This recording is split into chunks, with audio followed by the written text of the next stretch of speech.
OBC नेते नवनाथ वाघमारे यांच्या जालन्यामधील अंबड चौफुल्लीवरच्या संपर्क कार्यालयाचं बॅनर अज्ञातानं फाडलंय।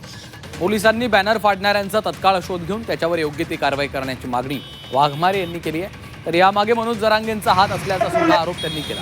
या घटनेमुळे पुन्हा एकदा जालन्यातलं वातावरण तापण्याची शक्यता आहे। कुणीतरी जातीवादी समाजकंटकाने ते फाडल्याचं काम केलं असेल आणि असं पाठीमागं माझी स्वतः घराजवळ येऊन सुद्धा अशाच प्रकारे गाडी जाळण्याचं काम केलं। त्यांना वाटलं असेल किंवा या कुठतरी मी दबावापोटी बोलणार नाही, सत्य बोलणार नाही, जरांगेच्या विरोधात बोलणार नाही आणि हे जरांगेच्या पिलावळीच कुठतरी काम असलं पाहिजे।